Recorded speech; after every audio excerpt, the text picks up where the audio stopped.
Terima kasih Pak Eri. Karena ini sudah siap semua, Pak Ketum juga sudah hadir. Mohon izin Ketum, ini kita mulai. Sebenarnya co-hostnya Bu Wasekum, tapi kebetulan ada kegiatan offline, izin. Tidak bisa, terpaksa tak ada rotan akar pun jadi, kata Bu Pembina itu. Pokoknya apapun bisa, tongkat aja bisa jadi emas ya kalau di Zamrud Khatulistiwa. Itulah Indonesia Raya Nusantara. Baik, terima kasih. Untuk menyingkat waktu, Bapak Ibu, malam hari ini kita mulai saja. Assalamualaikum warahmatullahi wabarakatuh. Waalaikumsalam warahmatullahi wabarakatuh. Selamat malam, salam sejahtera, salam sehat, salam kompak, namo budaya, salam kebajikan, Bapak Ibu yang terhormat, Ketua Umum Dewisnu Pusat, beliau Bapak Dr. Mangku Andia MAG yang berkenan hadir secara langsung. Juga yang saya hormati Ibu Ketua Pembina, Ibu Haja Manasri SCMSI. Malam-malam juga berkenan untuk hadir ini. Pikir saya juga beliau sangat sibuk, ternyata juga menyempatkan diri untuk berkenan hadir secara virtual. Segenap jajaran pengurus Dewisnu yang ada di Nusantara, baik pusat maupun daerah, dan utamanya yang sangat kita tunggu-tunggu adalah beliau Pak Hari Adi Sukirno SEMA. Beliau adalah atase pertanian dari Kementerian Pertanian RI yang ada di KBRI Washington DC, Amerika Serikat. Gara-gara viral malam kenapa? Mohon izin untuk di-unmute Bapak Ibu. Terima kasih. Nah, untuk menyingkat waktu, saya kira untuk kegiatan Zoom sudah sering beberapa kali kita lakukan, maka langsung saja kegiatan malam hari ini kita mulai dengan berdoa bersama. Mudah-mudahan apa yang menjadi maksud dan tujuan dari Dewisnu Foundation ini mencoba menakar potensi yang ada di seluruh Dewisnu se-Indonesia ini, bagaimana membaca peluang katanya dengan pasar kopi yang ada di Amerika, khususnya rencana pameran di Boston, pameran kopi di Boston. Nah, ini merupakan peluang. Jadi untuk mengawali kegiatan malam hari ini, marilah kita sejenak menundukkan kepala, berdoa, juga sekaligus mohon izin dalam berdoa juga karena salah satu istri dari Kepala Dewisnu Kabupaten Banyumas kemarin baru berpulang ke Rahmatullah, meninggal dunia. Jadi mohon izin sambil berdoa juga mohon didoakan mudah-mudahan almarhumah istri Bapak Eko Katamto, Kepala Dewisnu Kabupaten Banyumas yang berpulang ke Rahmatullah kemarin, mudah-mudahan husnul khotimah dan keluarga juga diberikan kesabaran dan ketabahan. Berdoa menurut agama dan kepercayaan kita masing-masing, mulai.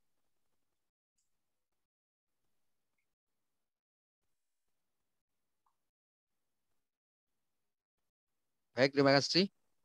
Selanjutnya kami mohon untuk operator kita angkat, walaupun ini malam, mungkin di Washington DC ini pagi, perbedaan waktu yang jauh, sama-sama menggelurakan semangat untuk cinta tanah air. Operator kita mendengarkan lagu kebangsaan Indonesia.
Terima kasih atas dikumandangkannya lagu Bahasa Indonesia Raya oleh operator.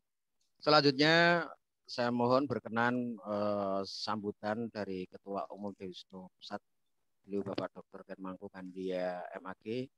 Waktu dan tempat silakan Pak Ketum untuk menyampaikan keynote speak-nya.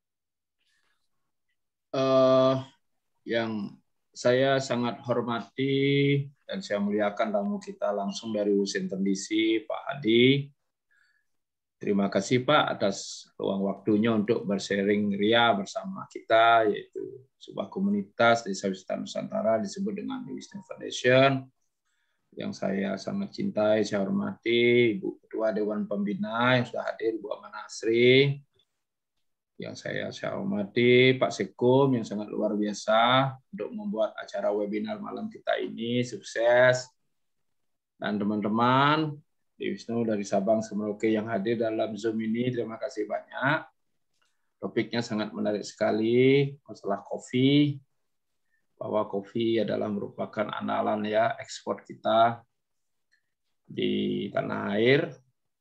Dan wisata kopi di Bali khususnya yang saya tahu ini sangat meriah, semarak, khususnya kopi luwak ya. Kopi luwak 10 tahun ini menjadi trendy. Dalam pandemi pun sekarang semua rumah makan, restoran-restoran yang ada di Kintamani berubah menjadi kedai kopi supaya kelihatannya agak rileks, agak nyantai. Saya sering bilang coffee first, life start before coffee, artinya hidup itu akan berawal sebelum kita minum kopi. Tidak banyak saya mengambil waktu malam ini, sekali lagi atas nama teman-teman dari Dewisno Foundation di Sabang Merauke mengucapkan terima kasih sekali lagi Pak Hadi atas waktu Bapak untuk sharing bersama kita. Saya sudah siap mendengar tentang pelajaran kita malam ini. Demikian waktu saya kembalikan kepada Mas Eko. Assalamualaikum warahmatullahi wabarakatuh. Waalaikumsalam warahmatullahi wabarakatuh. Terima kasih Ketum atas arahan dan juga informasi terkait dengan mengawali suatu kegiatan dengan kafe tadi. Selanjutnya kami mohon arahan pembinaan dan juga mungkin storytelling sedikit terkait dengan pengalaman Bunda Amanah Asri ini yang kalau di grup itu sering menyampaikan postingan foto-foto ketika ada di luar negeri, ada di Paris, ada di mana-mana ini. Nah mungkin kebetulan ini malam hari ini acaranya juga kita dengan Atani yang ada di Washington DC, Ibu. Jadi kami mohon storytellingnya bagaimana toh ketika Ibu Amanah Asri yang beberapa waktu yang lalu walaupun saat pandemi berlangsung ini masih bisa mengajak UMKM, mengajak teman-teman untuk mengadakan pameran di luar negeri, dan nanti kita coba klop sharingkan dengan yang akan dipaparkan oleh beliau Bapak Heri Adi Sukirno yang merupakan perwakilan Kementerian RI kita yang ada di atas pertanian KBRI Washington DC. Kepada Ibu Hajah Amanah Asri SMSI, waktu dan tempat dipersilakan. Silakan Bu. Ya, terima kasih Pak Hadi. Izin Pak Ketum. Selamat malam atau selamat pagi ya Pak Hari Edi Sukirno. Salam kenal, salam sehat dan salam bahagia selalu. Salam untuk teman-teman kita yang ada di KBRI Washington DC. Terima kasih atas waktunya Pak Hadi. Saya di sini menjadi pembina, selain pembina di Dewisno, Desa Wisata Nusantara, saya bekerja sebagai ASN di Kementerian Dalam Negeri, Ditjen Bina Pemerintahan Desa, Direktorat Penataan dan Administrasi Desa untuk ekonomi sosial budayanya pemerintahan desa. Kita memfasilitasi atau membina untuk 74.961 desa di seluruh Indonesia. begitu banyaknya desa yang harus kita pedulikan, yang harus kita fasilitasi, yang harus kita perhatikan. Jadi ini Pak Hari, dari sekian banyak desa, banyak sekali potensi desa yang telah di klaster-klaster, termaksud dengan potensi desa bila kita berbicara tentang kopi. Tetapi varian-varian kopi atau potensi-potensi desa yang dimiliki oleh desa bukan hanya kopi, melainkan masih banyak hal yang perlu kita angkat. Untuk itu kemarin saya sempat mengikuti pameran dan sekaligus untuk ketika UNESCO menetapkan heritage-nya Indonesia untuk gamelan yang kita di luar prediksi kita, ternyata songket diambil oleh Malaysia. Itu yang sangat saya sayangi sekali, kami khususnya di Dewan Wastra sangat menyayangi sekali, tapi baiklah, itulah sudah terjadi. Kedepannya mudah-mudahan dengan Dewi Wisnu kita bisa berkolaborasi khususnya di KBRI Washington DC.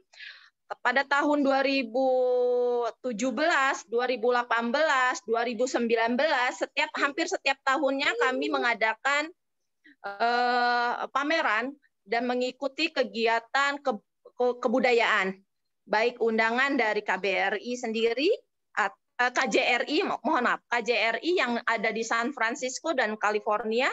Kemudian kami juga mengikuti beberapa pertukaran budaya oleh pemerintah di Idaho. Nah, seperti itu. Kenapa kami ikut serta di dalam acara tersebut? Karena kami membidangi penataan desa atau pemerintahan di desa. Kemudian dari situ kita menggali potensi yang ada di desa. Kemudian kita kita kembangkan, kita promosikan di luar negeri, termasuk Amerika. Nah, pada malam ini saya sangat senang sekali, kami dari Dewi Wisnu sangat senang sekali dan bahagia sekali. Semoga dengan adanya Pak Hari Edi Sukirno sebagai narasumber kami di sini pada malam hari ini bisa membuka cakrawala baru kami di Dewi Wisnu, membuka peluang-peluang kami sebagai membernya Dewi Wisnu, bisa berkolaborasi dengan KBRI, walaupun itu boleh tentang kopi ataupun tentang apapun yang kami miliki potensi yang ada di desa kami. Kami berharap sekali dari KBRI Amerika Serikat dapat membantu kami di Desa Wisata Nusantara, karena kami mempunyai anggota-anggota Dewi Wisnu yang menyebar dari Sabang sampai Merauke dan memiliki potensi-potensi wisata yang sangat luar biasa. Dan kami siap mengawal, kami siap mengikuti aturan-aturan yang ada di KBRI Amerika Serikat untuk mengikuti apakah itu pameran, ataukah itu pertukaran budaya, ataukah itu untuk pelatihan SDM ataupun apapun namanya. Kami sangat mengikutinya dan kami sangat berharap dapat kolaborasi dan elaborasi bersama KBRI Amerika Serikat. Begitu Pak Hari, dan kami terima kasih atas waktunya walaupun agak pagi ya Pak ya di sana, dan kami pun di sini sudah malam, apalagi bagi teman-teman kami yang ada di bagian Indonesia Timur. Sudah malam sekali. Terima kasih Bapak-bapak, Ibu-ibu yang sudah berkenan bergabung di Zoom malam hari ini. Semoga kita mendapat manfaatnya. Semoga apa yang kita lakukan malam ini barokah dan membawa kebaikan untuk kita semua. Terima kasih. Wabillahi taufiq wadaya. Wassalamualaikum warahmatullahi wabarakatuh. Waalaikumsalam warahmatullahi wabarakatuh. Terima kasih Ibu Minda, pengalaman, arahan, dan juga harapan agar webinar ini juga nanti bisa ditindaklanjuti, bagaimana potensi desa wisata yang kurang lebih hampir 70-an ribu ya, mungkin se-Indonesia itu 64 sekian itu, bisa kita mapping untuk bersama-sama diberikan kesempatan ketika pandemi COVID seperti ini ada keterbatasan, ternyata digitalisasi bisa kita carikan solusi dengan tidak terganggu jaraknya. Baik, Bapak Ibu, langsung saja yang kita tunggu-tunggu malam hari ini untuk acara yang keempat adalah paparan peluang ekspor kopi ataupun mungkin peluang pasar kopi yang ada di Amerika Serikat, yang nantinya harapannya ada peluang-peluang apa yang ada di sana. Tidak hanya kopi, juga kita punya Pak Heri Adi. Dulu saya sering ketemu di Zoom itu, baik itu tanaman hias, baik itu sarang burung walet, dan juga peluang rempah juga sangat-sangat lebar di sana. Nah, semuanya harapan kami bisa ditindaklanjuti dari pertemuan ini ke pertemuan-pertemuan yang lebih teknis untuk bisa mengangkat potensi Dewisnu. Waktu sepenuhnya Pak Heri Adi Sukirno, SEMA dari Washington DC, langsung dipersilahkan Bapak sepenuhnya. Terima kasih Bapak Ibu yang kami hormati. Assalamualaikum warahmatullahi wabarakatuh. Om Swastiastu, Namo Buddhaya, salam kebajikan. Izinkan kami atas pertanian, nama saya Heri Edi Sukirno dari KBRI Washington DC, Amerika Serikat, mencoba untuk join urun rembuk ini di webinarnya yang telah diadakan oleh Dewisnu ya, Desa Wisata Nusantara. Mohon maaf karena di sana malam, di sini segar, di sana udah agak lemes. Tapi kami melihat semangatnya luar biasa. Terutama nih yang benar tadi Ibu Asri katakan. Ada kopinya soalnya ini Pak Heri Adi. Ya. Ada kopinya, semangat. Siap, terutama yang di wilayah timur nih yang paling malam nih. Kami juga sering melakukan Zoom dengan wilayah timur. Memang ada perbedaan waktu cukup signifikan, apalagi dengan Amerika Serikat. Baik, Bapak Ibu, izinkan kami share screen.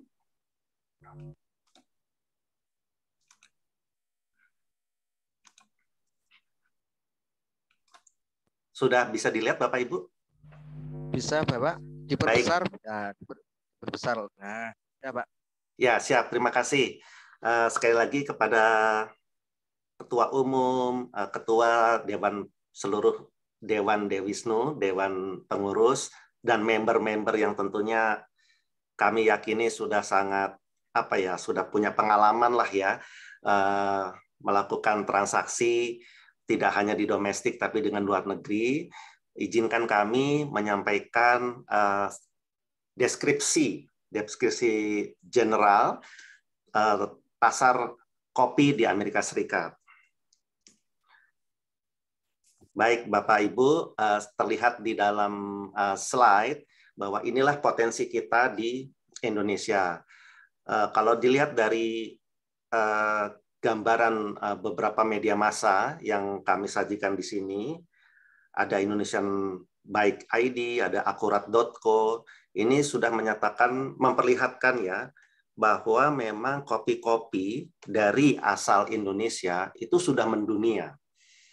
Dan kami sudah rasakan bahwa setidaknya Starbucks itu sudah mempunyai varian Sumatran Coffee, ya. Begitupun dengan merek-merek lain yang besar maupun kecil yang ada di Amerika yang sudah menggunakan kopi asal Indonesia.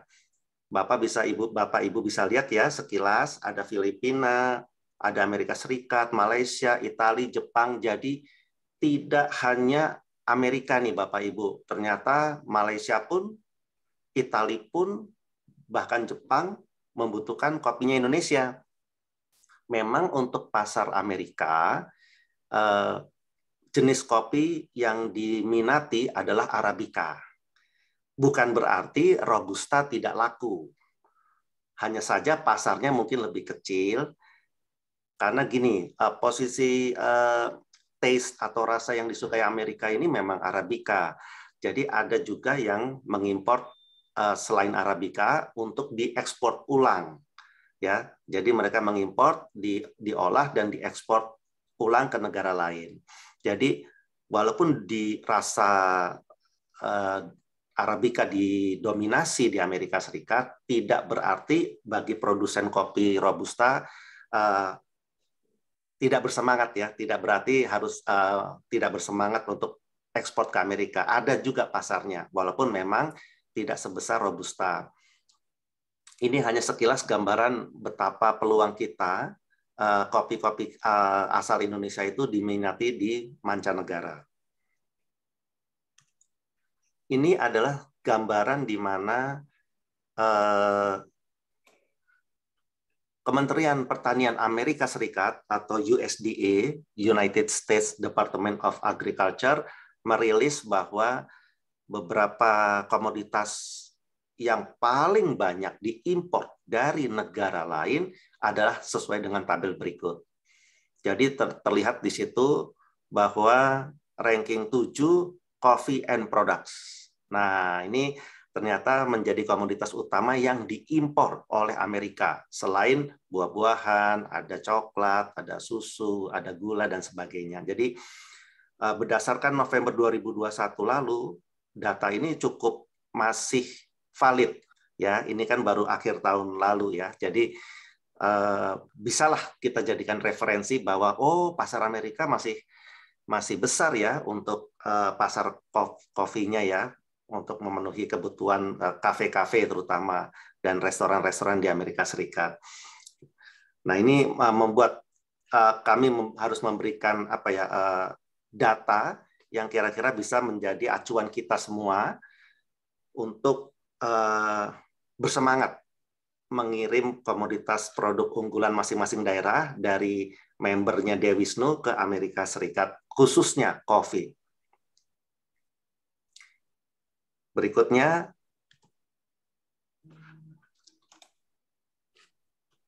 ya, Bapak Ibu, ini sekilas gambaran secara general siapa sih yang menjadi pemain eksportir kopi ke Amerika Serikat. Jadi Bapak Ibu bisa memperhatikan sejumlah negara yang terlihat di dalam gambar ini adalah pemain kopi dunia, termasuk Indonesia. Jadi pesaing kita tuh banyak, ada dari kopi Brazil, Peru, Kolombia, Nicaragua, Meksiko, Kanada, ya, semua dari China juga, bahkan dari Papua Nugini. Jadi ini adalah gambaran garis negara mana saja yang ekspor kopi ke Amerika Serikat. Kenapa saya memberikan gambaran ini? Artinya pesaing kita itu tidak 1-2. Dan semua mempunyai mindset yang sama, ayo jual ke Amerika, pasarnya bagus. Nah, akhirnya at the end mereka akan mengadu harga.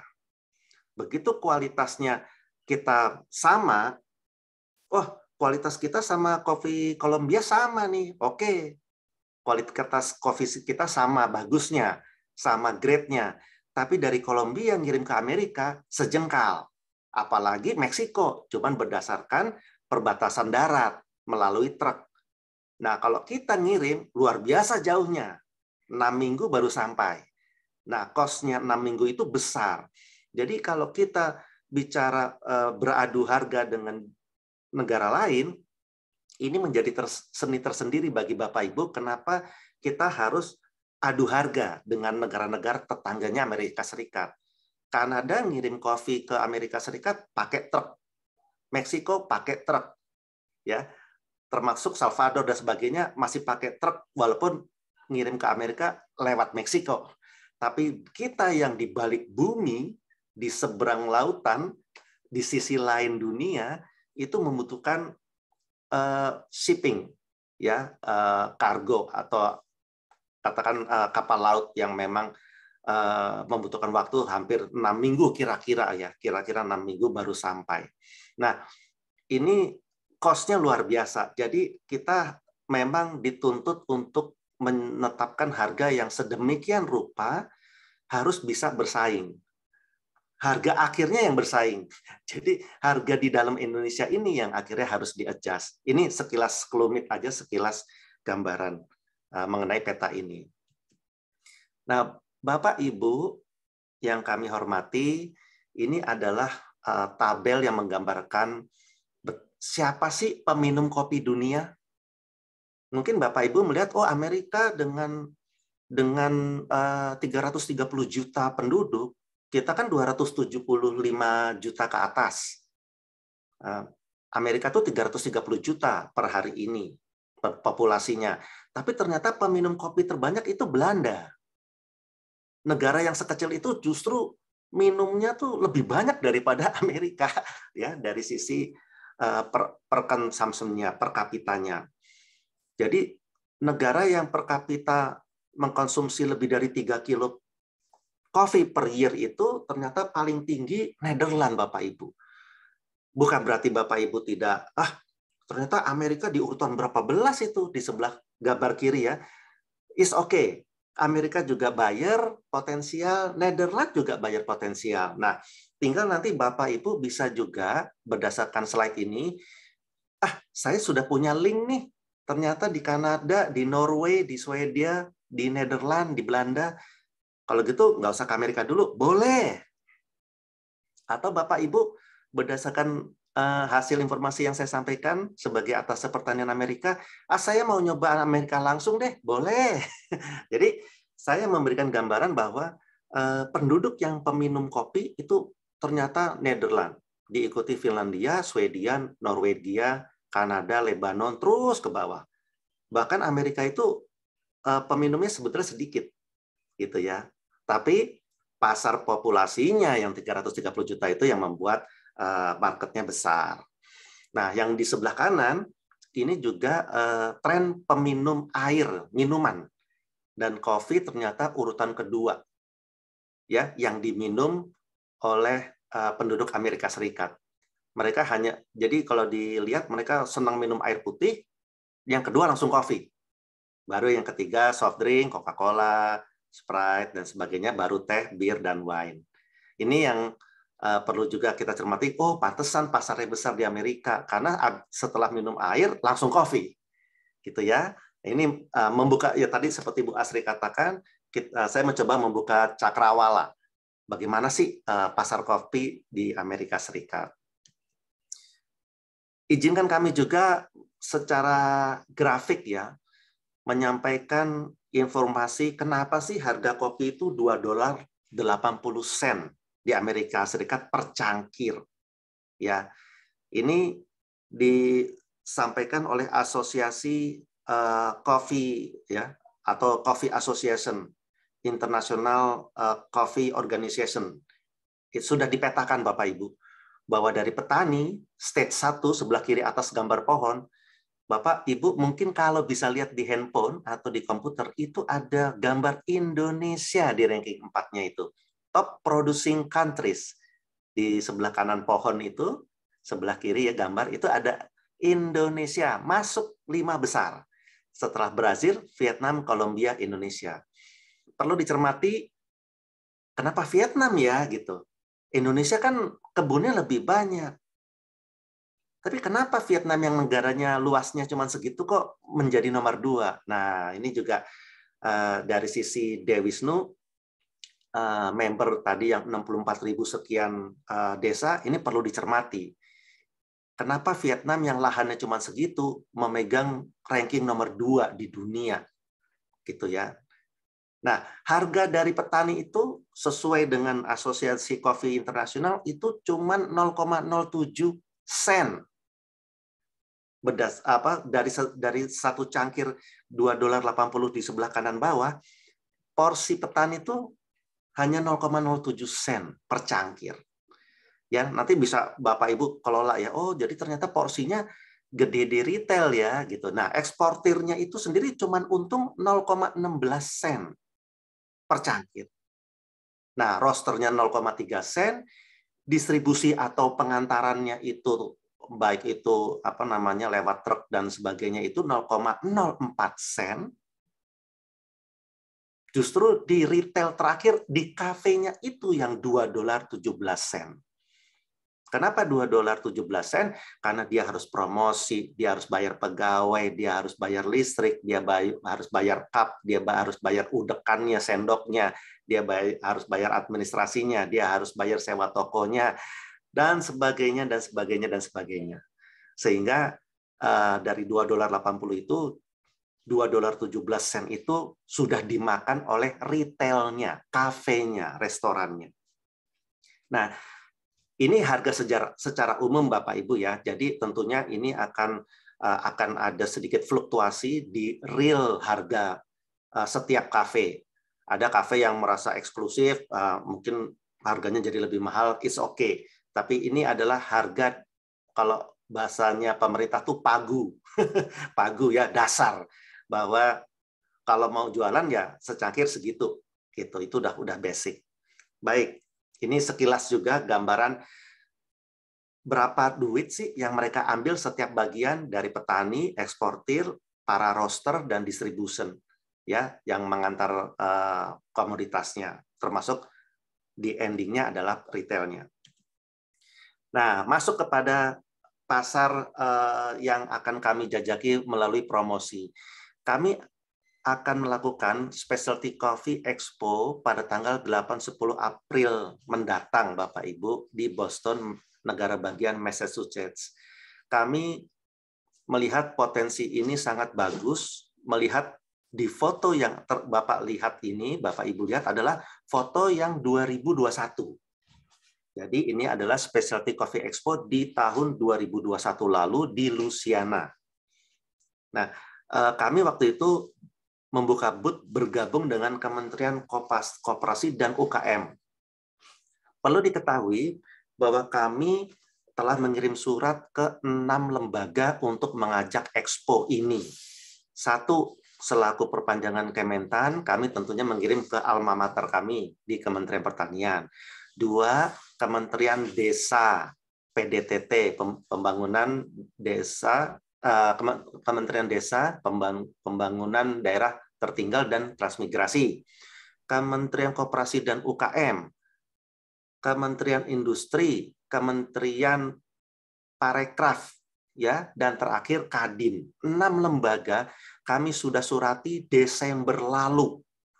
Surat duta besar menyampaikan ke 6 menteri dan ketua Kadin untuk mengajak Bapak Ibu ikut.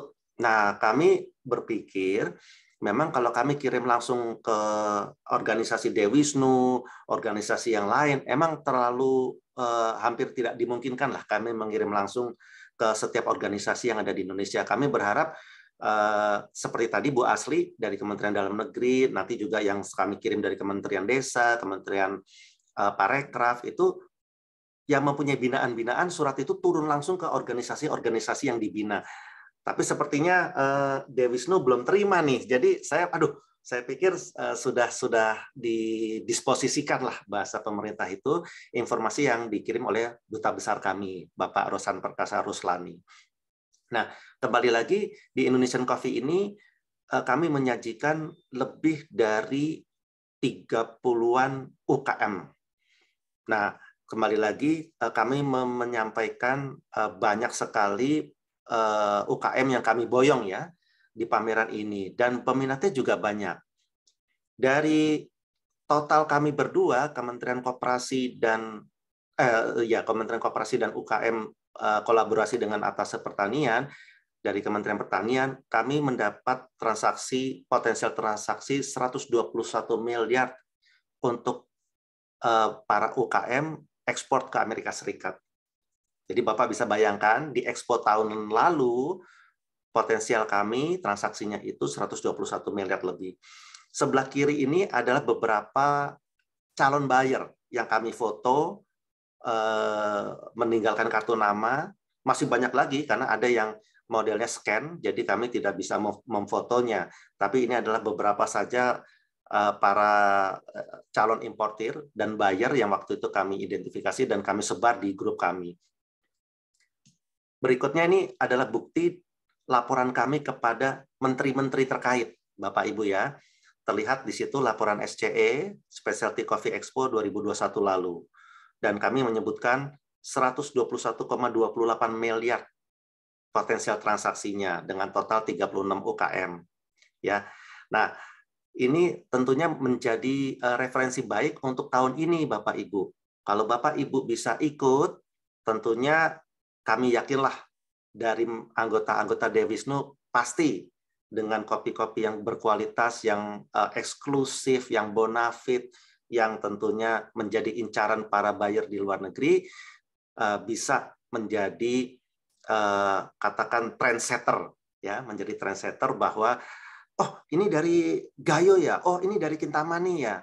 Nah itu sesuatu yang sudah mulai jadi trendsetter. Bahkan kopi Papua pun sudah menjadi trendsetter di sini. Banyak yang mencari gitu ya, karena mereka tahu betapa organiknya di Papua, tidak ada pupuk pestisidanya dan sebagainya. Ini dari sisi Amerika sudah berpikir seperti itu. Jadi untuk khususnya kopi-kopi yang dari timur ini di mindset di sudut pandang buyer Amerika sudah organik. Walaupun belum tentu ya, mungkin Bapak Ibu petani kopi di wilayah timur menggunakan pestisida, tapi asumsi oleh orang Amerika masih genuine itu masih asli gitu ya, kebunnya masih cara lama tanpa sentuhan kimia.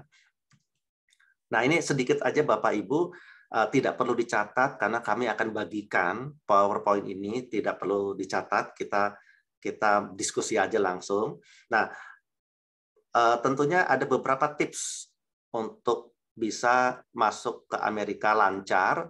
Kami dari Kementerian Pertanian tentunya mendukung hal ini melalui program Gratix, Gerakan 3 Kali Ekspor Kementerian Pertanian yang diusung oleh Bapak Menteri Syahrul Yassin Limpo. Nah, ini sebetulnya basic ya Bapak Ibu tipsnya, cuman basic ini pentingnya luar biasa. Pertama, produksi memiliki standar mutu. Ya, artinya gini Bapak Ibu, pada saat buyer minta kopi grade B, katakan gitu ya, nggak usah berupaya kebun kita untuk dibikin grade A, nggak perlu, malah rugi. Nanti begitu kita tingkatkan grade A, nggak taunya bayarnya nggak ada, gitu ya.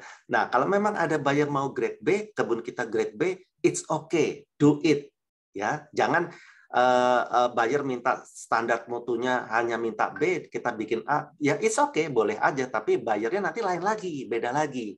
Nah, itu belum tentu kita ketemu buyer yang klop dengan produk kita. Kalau kita memproduksi grade B umpamanya, ya dapat buyer grade B, it's okay, do it ya, lakukan terus. Komunikasi bahasa Inggris. Nah, terutama hasil webinar kami berkali-kali, banyak sekali komunitas, organisasi yang punya member tidak bisa berbahasa Inggris. Nah, ini memang basic Bapak Ibu. Saya kurang tahu bagaimana bisa nanti Dewisnu memberikan bimbingan, penyuluhan, dukungan, dan pendampingan kepada anggotanya pada saat mereka dihubungi oleh pihak asing,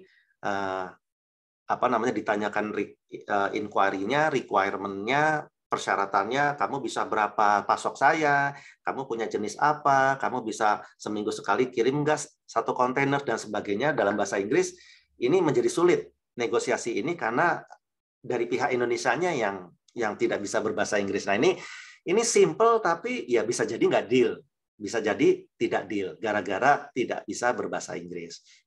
Nah, kami sempat menyarankan di beberapa webinar agar para petani yang anaknya sekolah, ya, yang menyentuh pendidikan, itu agar membantu orang tuanya.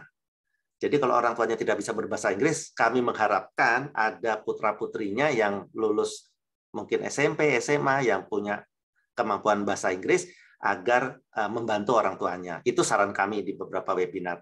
Lalu gunakan koperasi. Kenapa ini penting? Karena kalau Bapak Ibu bermain sendiri, saya yakin beberapa webinar yang lalu saya coba simpulkan tidak sanggup. Karena pada saat ada permintaan 4 kontainer per minggu atau per 2 minggu, begitu Bapak hanya supply bisa 1 kontainer, terus Bapak tidak mau berbagi dengan produsen lain, akhirnya deal tidak jadi. Jadi ini beberapa hal yang begitu ada kejadian, begitu ada permintaan, kami minta 4 kontainer per 2 minggu. Nah, produksi Bapak nih sebagai yang mendengar, wah ada permintaan nih, tapi saya cuma sanggup 1 kontainer. Nah, Bapak Ibu kebanyakan di Indonesia tidak mau berbagi. Saya jangan kasih peluang ini dong ke tetangga saya. ke anggota yang lain. Jangan begitu. Karena Bapak tidak bisa memenuhi permintaan 4 kontainer, justru tidak deal. Nah, inilah dibutuhkan koperasi. Ayo kerjasama bareng-bareng, yang punya satu jenis kopi, berkolaborasilah. Petakan. Oh, desa kami sama desa sebelah ternyata satu jenis kopi. Ayo bergabung. Begitu ada buyer, ayo kirim sama-sama. Gitu ya. Ini mohon maaf, ini saya akui budaya umum Indonesia. Begitu yang salah satu dapat buyer banyak tapi tidak sanggup, agak enggan berbagi dengan anggota lain. Nah, dapatkan segera registrasi FDA. Nanti saya berikan juga alamatnya. Ada orang di Bogor yang bekerja sebagai US agent, agennya Amerika untuk FDA. Namanya Bapak Agus. Jadi Bapak Ibu tidak perlu nanti umpamanya kalau ada yang mengirim kopi olahan dan sebagainya jauh-jauh mendaftar ke Amerika, gimana caranya ya? Gimana caranya kami komunikasi nggak bisa bahasa Inggris? Ini ada orangnya, namanya Bapak Agus Setiawan, tinggalnya di Bogor. Nah, yang berikutnya, jika memungkinkan, Bapak Ibu punya situs atau website dan email resmi. Maksudnya begini, buyer Amerika khususnya itu percaya dengan eksistensi sebuah organisasi. Begitu Dewisnu memang sudah mendeklar berdiri sekian tahun yang lalu, diharapkan ada websitenya Dewisnu. Jadi www.dewisnu.org umpamanya ya. Nah, emailnya juga begitu. Jangan nanti membernya bambang@yahoo.com. Jangan nanti namanya ibu emailnya asri@gmail.com. Nah, itu kalau bisa dihindari. Jadi dengan adanya organisasi Dewisnu punya domain. Sehingga anggotanya nanti bambang@dewisnu.org. Nah, ini email-email yang resmi seperti ini membawa tingkat kepercayaan bagi Amerika selaku buyer bahwa oh ternyata Bapak A atau Ibu B itu anggota organisasi ini. Kalau mereka sudah berpikir itu, mereka tidak berpikir bahwa Bapak Ibu akan kabur. Bahasa kabur ini adalah jangan sampai nanti deal keluar DP terus Bapak ngilang, Bapak Ibu ngilang. Nah, kalau di dalam suatu organisasi, pihak Amerika kalau terjadi hal seperti ini, dia akan protes ke organisasi Dewisnu-nya gitu. Wah, ini anggotanya Dewisnu nih, saya harus protes ke ketuanya. Nah, ada penampungan sarananya. Tapi kalau Bapak berdiri sendiri, emailnya Gmail, Hotmail, Yahoo, mereka khawatir. Ini nanti kalau ada apa-apa, ada one prestasi, ada kegagalan transaksi, gimana ngubernya ya? Kan dia di Indonesia, saya di Amerika gitu. Nah, hal-hal ini penting juga. Mungkin tidak terpikirkan, tapi ini penting. Lalu berikutnya gunakan teknologi, itu udah jelas. Dengan teknologi nanti Bapak Ibu pemetikan, menyangrai dan sebagainya sampai ke level barangkali menjual hasil brewing dan sebagainya. Teknologi itu dibutuhkan untuk memberikan kepercayaan kepada publik bahwa sentuhan manusia itu minim. Karena Amerika ini merasa negara yang mempunyai standar hygiene tinggi. Jadi jangan sampai nanti dipetik pakai tangan, dibersihkan pakai tangan, ini pakai tangan. Mereka tidak suka banyak sentuhan tangan manusia di produk mereka. Jadi sentuhan teknologi ini jika dimungkinkan, tolong dilakukan. Lalu berikutnya mampu menarasikan nilai tambah produk. Ini juga Bapak Ibu anggota Dewisnu perlu kami sampaikan. Kalau Bapak Ibu punya suatu cerita, sampaikan di produk Bapak Ibu. Contoh, bahwa kopi ini diproduksi oleh para narapidana. Nah, itu harus malah disampaikan. Bahwa kopi ini diproduksi oleh ibu-ibu cacat. Sampaikan. Bahwa produksi kopi ini umpamanya merupakan hasil produksi anak-anak yatim piatu. Sampaikan. Jadi nilai tambah produk ini membuat mereka yang tadinya sebetulnya tidak terlalu ingin beli, tapi jadi ingin beli karena ada konteks amal. Mereka akan membeli produk ini karena dalam hati mereka, oh saya akan beramal nih kepada kelompok tani itu yang ternyata produsennya, para petaninya adalah mantan narapidana. Jadi mereka ingin beramal. Nah, ini juga konteksnya strategi dagang tersendiri. Di samping harga, mereka begitu melihat, oh ternyata ini diproduksi oleh orang ibu-ibu cacat toh gitu. Jadi walaupun mahal dikit, tapi mereka berkenan beli karena ada niat amalnya tadi. Nah, ini perlu kita goreng nih ibaratnya ya, zaman sekarang istilah kita goreng nih narasinya, ada di dalam produknya bahwa ini spesial loh yang buat si Anu, para pensiunan TNI umpamanya begitu. Lalu lakukan benchmarking dengan negara lain. Balik lagi, benchmarking ini saya kualitasnya B1. Ini Vietnam B1 juga ada. Oke, harganya berapa? Nah, intinya kan Amerika akan membeli dari beberapa negara dengan harga yang kompetitif. Dia nggak akan peduli bahwa harga kita bersaing dengan Brasil. Jadi Indonesia kalau mahal wajar lah karena lebih jauh. Nggak peduli mereka.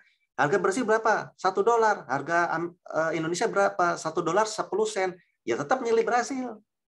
Amerika gitu. Dia nggak akan peduli atau care bahwa wah ini kan jauh, kalau selisih 10 sen wajar lah, nggak bakal berpikir gitu Bapak Ibu. Nah, benchmarking harga-harga ini perlu Bapak pantau, Bapak Ibu pantau, atau organisasi Dewisnu ini memberikan gambaran ke membernya setiap 2 minggu atau setiap bulan bahwa pasaran harga kopi itu sekian.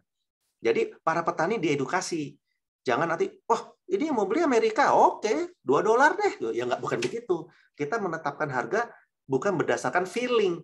Wah, ini kan Amerika, ini kan bayarnya tadi secangkir $2.80, berarti saya $2 aja deh. Nggak bisa. Tidak bisa begitu, Bapak Ibu. Nah, ini mohon nanti dari organisasi Dewisnu ada market intelligence-nya, ya. Tapi rutin nih, anggota dari Sabang sampai Merauke, ini pasaran harga kopi sekarang di dunia ya, jebret, gitu, dikirim lewat WA. Kira-kira gitu. Nah, terakhir, Bapak Ibu jangan sungkan-sungkan kirim contoh ke kami.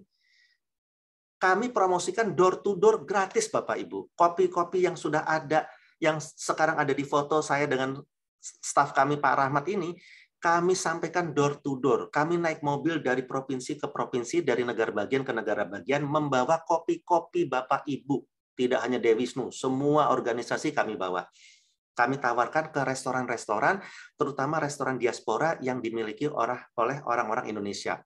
14 pemilik restoran di New York kami kumpulkan hanya untuk kami pajangkan di meja makan di salah satu restoran produk-produk dari Indonesia, mau kecap, mau keripik, mau kerupuk, mau gula Jawa, mau kopi, teh, bahkan beberapa obat herbal sebelumnya kami bawa. Sepanjang Bapak Ibu kirim ke KBRI, kami akan promosikan gratis. Sekali lagi, gratis. Ya, kami tidak akan minta komisi, kami tidak akan minta apa-apa. Bapak Ibu kirim segera ke KBRI, kami akan berjuang sesuai tugas pokok dan fungsi kami sebagai atase, mempromosikan dan mendukung program Menteri Gerakan 3 Kali Ekspor. Nah, Bapak Ibu, sebelah kiri adalah beberapa isu. Isu bukan masalah ya, maksudnya beberapa hal yang perlu diketahui oleh para calon eksportir. Ada hal-hal yang perlu diketahui. Nah, ini tentunya tidak bisa kami sampaikan di sini, nanti bisa sampai subuh, tapi intinya bahwa mereka mencari kopinya ini sustainable nggak ya? Kebun kopinya ini menggunakan tenaga bocah-bocah atau tidak ya, atau child labor ya. Kalau tidak berarti aman. Kalau sustainable akan bisa mengirimkan terus, itu berarti aman. Kalau organik berarti aman. Nah, ini beberapa semua requirement yang tentunya bisa dicoba. Tapi kembali lagi, jangan gara-gara ngelihat ada isu 1-26 itu Bapak, aduh banyak banget syaratnya, saya mundur. Jangan. Jodoh itu siapa yang tahu Bapak Ibu, karena ada orang datang ke Bali, deal sama broker Bali, kopi, lalu broker Balinya ini ingkar janji. Ini kisah nyata. Broker Balinya ingkar janji, orang bulenya sudah datang ke Bali, brokernya tidak bertemu, kabur, takut, dan sebagainya saya kurang tahu, sehingga brokernya itu bingung, saya sudah di Indonesia mau beli kopi, tapi yang menawarkan kopi, makelarnya, brokernya, mediatornya tidak mau bertemu. ya langsung sulit dihubungi. Lalu dia menyewa rental mobil. Bulenya menyewa rental mobil, nanya ke supir rentalnya, saya nyari kopi di mana? Oh ada Pak, di sini Pak, di sini Pak gitu. Akhirnya mereka survei dan Bapak Ibu luar biasa dealnya. Dealnya itu sebulan di atas 10 kontainer. Cuman gara-gara brokernya kabur, nanya sama supir rental, diajak ke beberapa lokasi kopi di Bali, ternyata deal, si supir dapat komisi, si petani kopi yang nggak jelas itu diantar itu malah deal 10 kontainer. Luar biasa. Ini namanya jodoh. Ya, jadi Bapak Ibu begitu melihat tabel 1 sampai 6 sampai 26 itu barangkali perlu diketahui, jangan banyak banget, nggak syaratnya gitu ya, jangan begitu. Nah, yang di sebelah kanan ini adalah kartu nama Pak Agus Setiawan tadi yang tinggal di Bogor, bagaimana Bapak Ibu bisa mengirim produknya masuk ke Amerika Serikat. Nah, ini ada USDA yang di bawah dan FDA di atas. Sekali lagi, FDA yang di atas dan USDA yang di bawah. Untuk green bean, Bapak Ibu akan perlu kontak ke USDA di kartu nama yang bawah. Bapak bisa menanyakan, apa sih syaratnya? Saya harus lapor aplikasinya apa dulu, dan formulirnya ada berapa yang kami isi. Bapak bisa email ke planproduct.permits, permits itu izin ya, @usda.gov. Jadi mereka akan senantiasa mempunyai jawaban yang nanti sudah jelas, mereka pasti menjawab puluhan ribu orang calon eksportir ke Amerika. Jadi begitu Bapak kirim, dia punya template bahwa ini loh prosedurnya, mereka sudah langsung menjawab. Nah, Bapak bisa ikuti langkah-langkah mereka. Dan ini kami akan sampaikan market intelligence kami, di forum ini, guna memperlihatkan kepada Bapak ada ratusan, tadi sempat disampaikan oleh pengurus bahwa Pak Hari, kita punya tidak hanya kopi loh. Oh, tenang Bapak Ibu, di dalam market intelligence kami ada 300 perusahaan importir pangan dari Indonesia. Mereka semua berdomisili di Amerika Serikat. Mereka mengimpor teh, pala, kopi, kelapa, ya. Ada juga beras, ada juga buah-buahan, ada cabai dan sayur dan sebagainya, sudah kami rangkum, kami akan sampaikan di kolom chat. Sementara itu, Bapak Ibu yang dapat kami sampaikan, semoga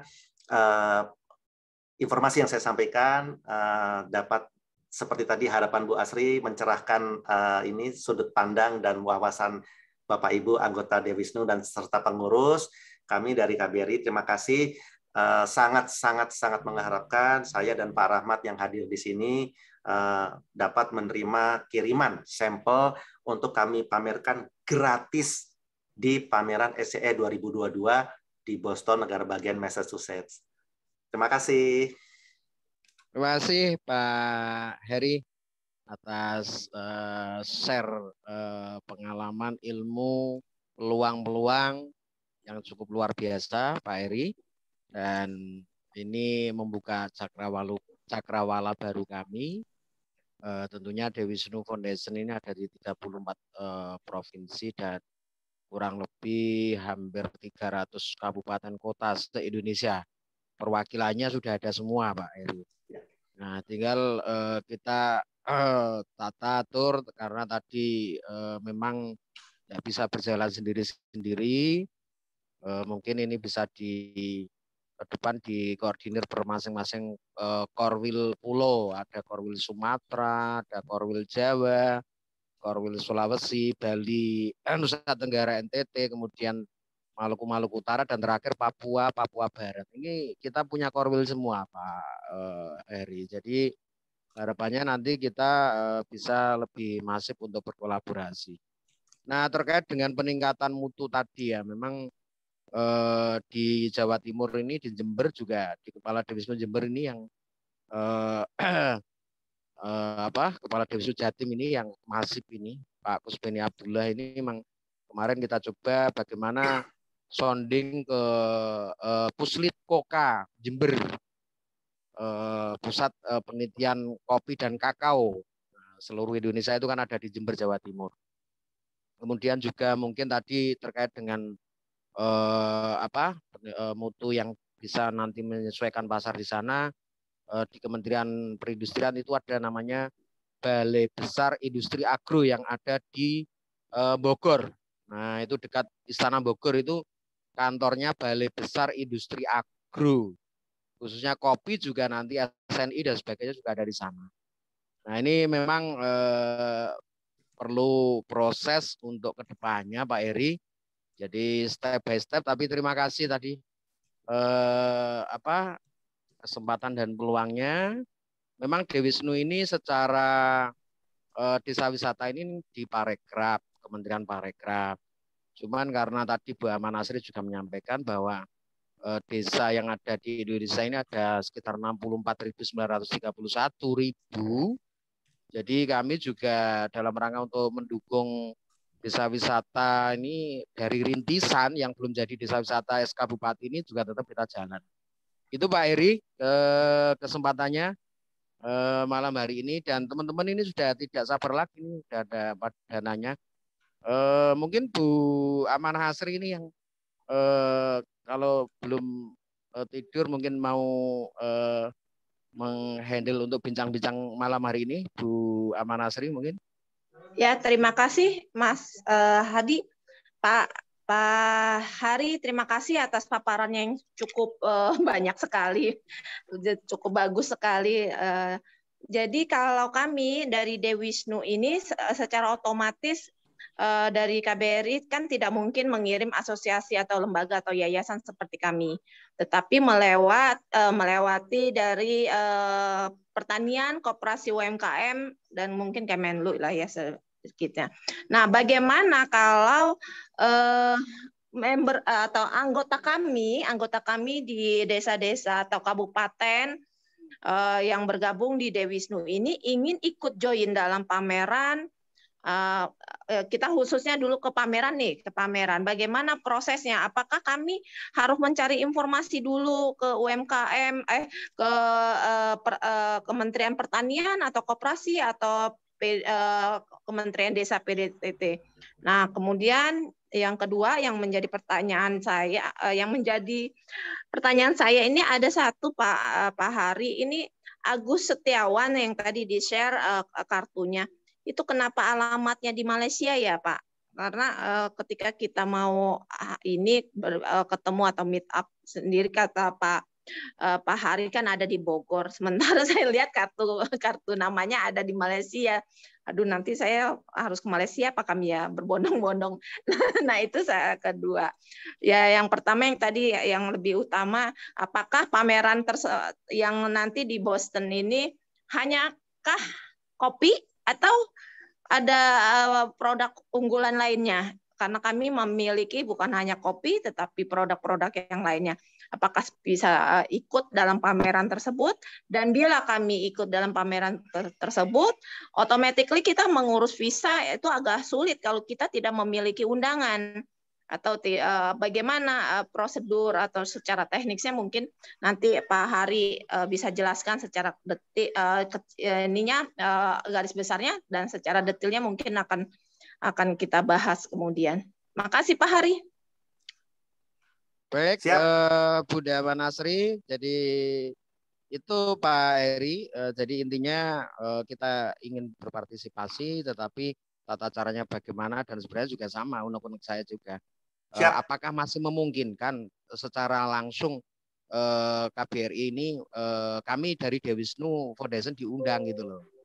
Dengan dasar itu mungkin juga nanti dari Dewisnu Kabupaten Provinsi misalkan itu ada produk-produk unggulan, kita bisa berkolaborasi dengan Pemda Pak kalau ada dasar suratnya gitu loh. Nah, Bunda Manasir tadi sudah menyampaikan kalau berangkat itu ngurus visa dan sebagainya persyaratan. Nah, jadi itu, dan mohon ditunggu Bu Eva Agustina yang sudah resen. Nanti setelah ini nanti dijawab oleh Pak Hari, nanti akan kami beri kesempatan untuk Bu Eva Agustina. Silakan Pak Heri. Siap, terima kasih. Kami merespon pertanyaan dan masukan dari Bu Asri ini, Kemendagri. Baik, proses ikut pameran dari para organisasi yang ada di Indonesia, terutama katakanlah dalam hal ini spesifik ke pekebun kopi, sangat mudah. Kirim saja produknya ke kantor kami dengan tambahan katakan kartu nama atau brosur terkait dengan produk yang dikirim. Udah itu aja cukup, nggak pakai surat kemana, harus lapor ke kementerian dulu, nggak. Bapak Ibu yang ada sekarang di dalam Zoom ini punya dana untuk ngirim ke kantor kami, langsung kami pamerkan. Nggak pakai koma, udah itu aja. Jadi prosedurnya tidak rumit, nggak perlu izin sana-sini.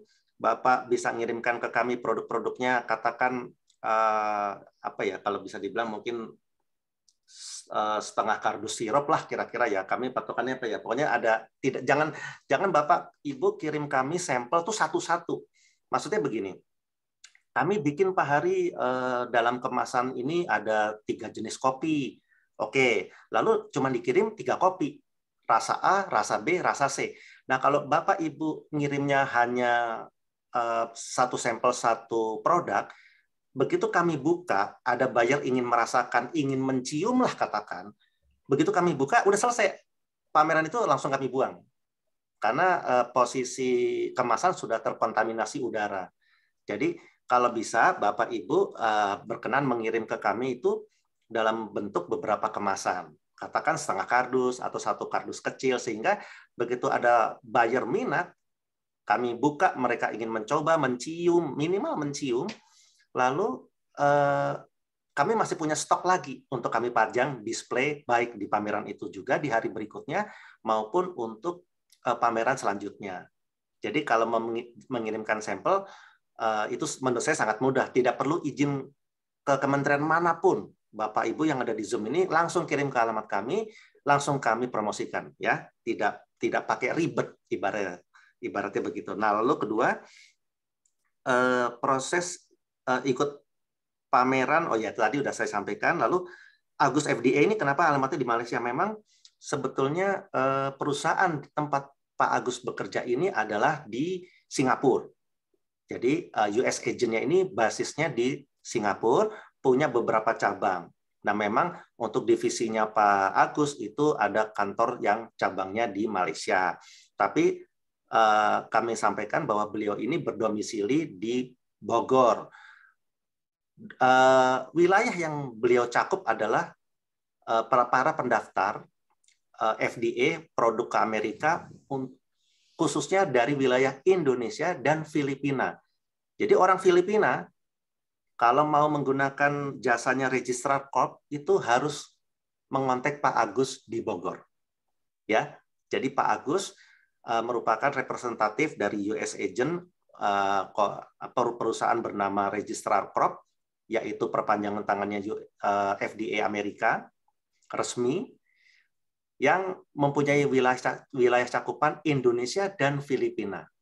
Nah, ini luar biasa ya. Ada 1 orang Indonesia, tapi kalau ada pendaftar mau masuk ke Amerika, orang Filipina harus menghubungi Pak Agus. Ini luar biasa nih. Orangnya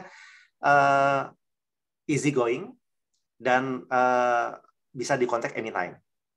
Jadi monggo silahkan hubungi beliau untuk menanyakan syaratnya apa sih? Saya harus bagaimana, diujinya bagaimana dan bagaimana, ya tentunya pasti ada konteks pembiayaan, bahwa untuk mendaftar mungkin dikenakan biaya sekian, untuk diuji harus biaya sekian, itu udah pastilah, karena Anda Bapak Ibu menghubungi bagian dari Kementan pun tentunya ada bahasanya itu PNBP. Ya, ada PNBP yang perlu dibayar. Nah, itulah kira-kira yang bisa saya sampaikan. Jadi sekali lagi tidak perlu menghubungi siapa-siapa dari Dewisnu sendiri. Kalau memang mau di pool tuh gini. Oke, Dewisnu provinsi A, B sama C pool ke kantor Dewisnu pusat. Nanti Dewisnu pusat yang kirim ke KBRI boleh. Atau kalau umpamanya anggota Dewisnu yang ada di Zoom ini, saya punya dana kok ngirim langsung ke KBRI, silakan tujukan ke Pak saya, Hari Edi Sukirno, atas pertanian, nanti akan kami kirim kartu nama saya di itu atau di slide tadi sudah ada, kirim aja ke alamat itu. Nanti tertulis di box for embassy purpose only, atau artinya hanya untuk kepentingan kedutaan, not for sale, tidak untuk dijual. Jadi sampel-sampel Bapak Ibu itu tidak akan dibongkar oleh CBP, oleh Bea Cukai. Biasanya langsung lolos tuh ke kantor KBRI karena ada tulisan kertas tadi, for embassy purpose only, not for sale. Gitu. Jadi kalau konteks dari CBP atau sebagai Custom and Border Protection, dia melihat, oh ini kan nggak didagangin, dan ini untuk barang-barang embassy, jadi bypass. Ya, di custom tuh bypass, langsung aja dikirim ke embassy, nggak dibuka-buka. Ya jarang dibuka, kecuali kalau anjing K9-nya, K9-nya menggonggong, kira-kira di situ tercium bau drugs atau obat-obatan, ya pasti dibongkar sih tetap juga, cuman tidak melalui prosedur yang rumit kalau untuk ngirim sampel. Mungkin sementara itu dulu saya merespon Bu Asri. Oh, satu lagi mungkin terkait tadi Bu Asri, gimana nanti dengan surat kalau umpama ingin hadir di, oh bisa, kami sudah sekian kali selama 3,5 tahun mengeluarkan surat calling visa. Calling visa ini alhamdulillah cukup sakti. Kalau Bapak mendaftarkan visa ke Kedutaan Amerika, itu mungkin baru mendapat interview 3,5 bulan kemudian. Dengan surat kami, Bapak dalam hitungan sekian hari sudah dipanggil interview dan visa keluar. Kami sering sekali melakukan hal ini untuk anggota-anggota yang memang berkenan hadir di expo-expo yang kami lakukan. Jadi begitu kami kirim surat ke Kedutaan Amerika Serikat di Jakarta, di Monas, mereka terima surat kami, biasanya langsung dipanggil. Nah, kalau memang ini bisa dikumpulkan di Dewisnu, silakan. Jadi nanti Ibu Asri katakan, Pak Hari, ini ada rencana 7 atau 11 anggota Dewisnu siap ke Amerika, mohon surat dukungan dari KBRI, kami kirim. Ya, kami kirim.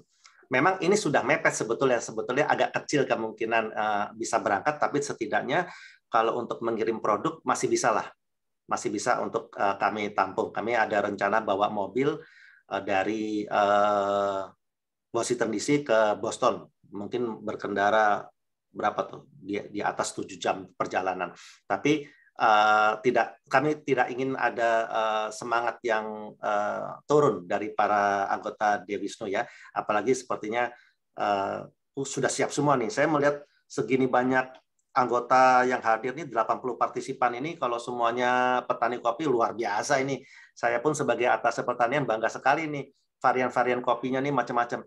Ada satu kasus yang bisa saya share, kemarin petani kopi Sragen berkeluh kesah ke kami bahwa Pak Hari, kami kopinya rasa teh. Nah, sekali lagi Bapak Ibu, jangan punya motivasi atau punya minder, kalau orang bilang tuh minder ya, rendah, bukan rendah hati ya, rendah diri. Jangan. Kalau memang di dunia ini kopi rasa teh cuman ada di Sragen, itu keunggulan. Harusnya harganya bisa dikompet lebih mahal.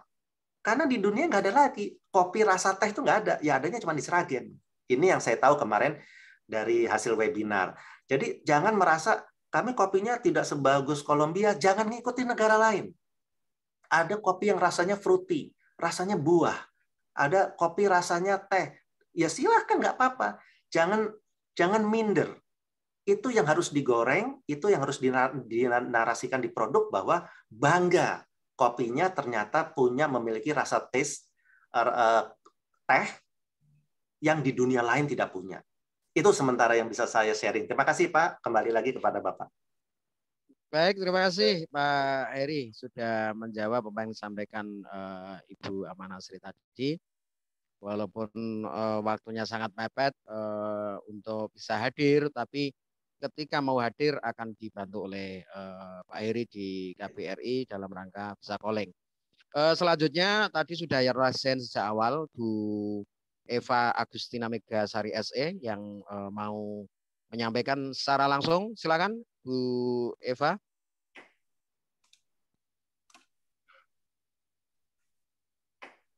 Bu Eva. Silakan Bu, yang tadi sudah resen sejak tadi.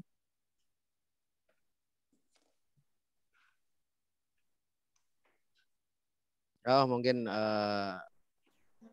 belum apa? Selamat malam. Oh, malam Bu. Bu siapa ini? Saya Rita, izin bertanya Pak. Silakan Bu Rita, dari mana ini asalnya? Dari Kabupaten Malang, Jawa Timur. Oh ya, Malang, Jawa Timur, Bu Rita. Silakan Bu Rita. Baik, terima kasih. Untuk pengiriman sampel, setahu saya dibutuhkan surat izin waktu misalnya di kantor pos atau ekspedisi. Itu selalu terkendala kalau UMKM mau kirimkan sampel kopi ke luar negeri, Pak. Mohon petunjuk. Terus yang kedua, peraturan untuk kalau makanan, minuman, food and drink beverage di Indonesia atau di domestik itu kan ada BPOM. Apakah harus memenuhi syarat itu? Mohon maaf saya baru masuk tadi, belum sempat mengikuti. Terima kasih. Baik, Bu Rita, atas pertanyaannya dari Malang. Intinya kaitannya dengan perizinan apa minimal untuk bisa mengirim sampel ya. Nanti tak sampaikan ke Pak Heri nanti biar dijawab. Tapi kita tampung lagi Bu Rita. Yang lain mungkin ada yang ingin bertanya? Ya Bapak, mohon izin. Oh, silakan Bu Eva. Ya. Nah, gitu. Ya, selamat malam Pak Hari. Perkenalkan saya Eva dari Dewisnu Jawa Tengah, Bapak. Selamat malam Pak Mangku Kandia dan Ibu Amanasri serta Pak Hadi Sucahyono selaku Sekum Dewisnu Pusat. Mohon izin. Jadi begini Pak, memang kalau produk saya memang bukan kopi Pak, saya lebih ke craft. Tapi saya juga ada kuliner tapi lebih ke bumbu. Nah di sini kalau bicara kopi memang di Boston itu yang setahu saya Pak di Jawa, yang dari Jawa Tengah itu kan ada Blue Java dan Borobudur itu Pak. Dan di sana pun juga ada Gayo juga. Nah, pertanyaan saya gini Pak, kebetulan kan suami saya di Boston nih Pak. Nah, jadi di situ tuh kan banyak banget Pak supermarket yang Asia ya Pak, tapi di situ produk-produk banyak sekali dari Cina. Nah, karena saya tahu di situ karena suami saya kan juga Uber juga Pak di sana, jadi tahulah supermarket di sana. Nah, apakah dari KBRI bisa memfasilitasi teman-teman UMKM ini yang tadi sudah disampaikan bahwa memang di Dewisnu kan juga pendampingan ekonomi kreatif nih Bapak. Nah ini dan apakah dari KBRI itu bisa memfasilitasi untuk produk-produk UMKM masuk ke supermarket di sana. Sedangkan supermarket di sana kan banyak sekali supermarket yang produk-produk Asia ya Bapak. Yang kedua, pertanyaan saya begini Pak. Tadi kan dilakukan ada pameran ya Pak. Untuk yang April ini, apakah itu hanya khusus kopi atau produk-produk lainnya juga masuk ke situ? Yang kedua, dan untuk pameran lagi, apakah di situ ada kayak virtual expo Pak? Maksud saya begini, saya kan pernah ikut pameran di Kenya, Pak. Saya memang tidak bisa hadir di sana. Produk saya kirim di sana. Kebetulan waktu itu kerjasama dengan KBRI juga. Itu ada virtual expo. Jadi kita tidak harus ke sana, tapi kita bisa business matching dengan buyernya langsung, Pak. Jadi kita bisa menceritakan langsung produk kita itu seperti apa. Mungkin itu aja, Pak, pertanyaan saya. Terima kasih. Baik, terima kasih Bu Eva. Ada 3 hal. Yang pertama, bagaimana cara UMKM Ekrab milik anggota Dewisnu ini bisa mengirim barang atau sampel minimal ke Pak Heri. Kemudian juga yang kedua terkait dengan masuk ke supermarket yang ada di Amerika. Dan yang terakhir adalah ini bagaimana adakah ini expo virtual maksudnya. Jadi itu mohon dijawab dulu dengan Bu Rita tadi terkait persyaratan minimal perizinan apa yang harus dipenuhi oleh produk UMKM Ekrab anggota Dewisnu ini manakala mau kirim sampel Pak Heri. Silakan Pak Heri. Baik, terima kasih Pak. Kami respon dulu untuk Ibu Rita. Jadi untuk Ibu Rita dari Malang, Jawa Timur, surat dukungan untuk kiriman ini setahu saya ya, karena banyak sekali para calon eksportir mengirim sampel ke kami tanpa surat. Jadi saya malah bertanya balik nih, Ibu ngirim lewat media kurir siapa?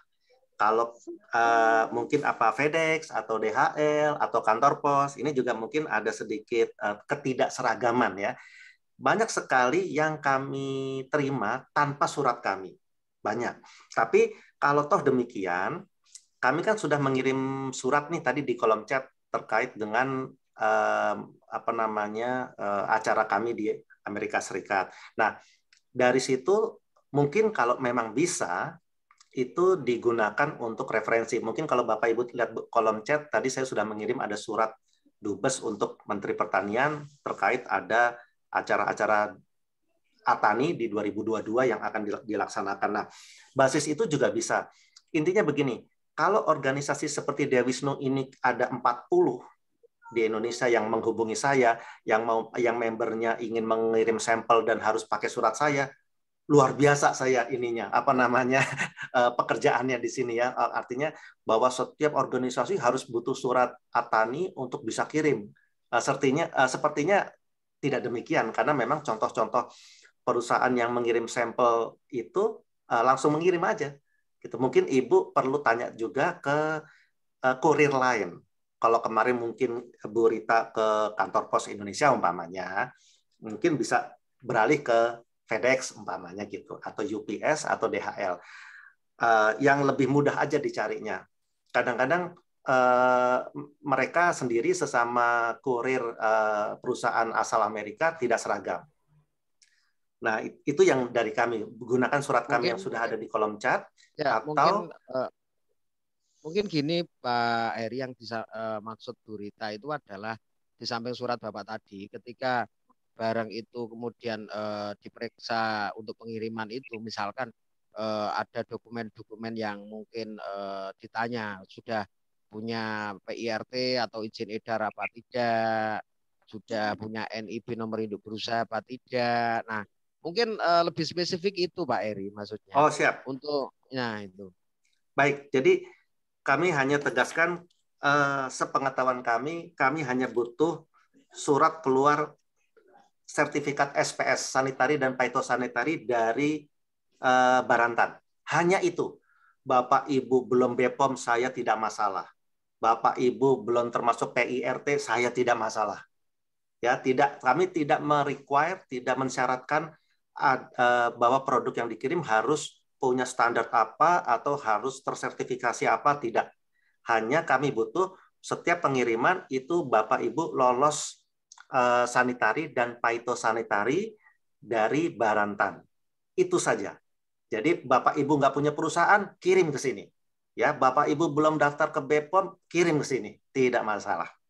Itu. Ya, berarti kami menambahkan, jadi apapun produk asalkan itu lolos dari Badan Karantina Pertanian, itu yang dimaksud Barantan itu, dan itu di masing-masing provinsi itu ada.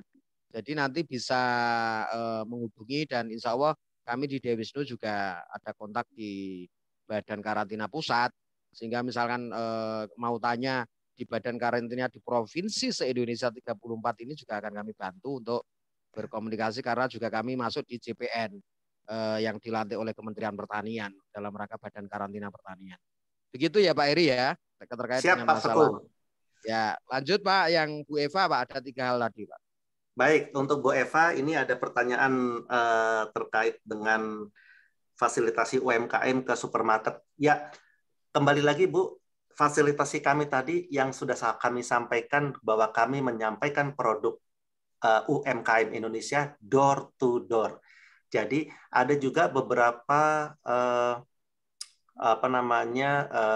pemilik swalayan atau minimarket orang Indonesia. Kami hampiri. Ada di sini di wilayah sekitar Maryland ya, itu ada namanya Ibu Campbell, suaminya namanya Mr. Campbell, dia bikin semacam minimarket hanya produk Indonesia. Jadi itu pun sudah kami hampiri dan kami sampaikan kami punya produk-produk ini.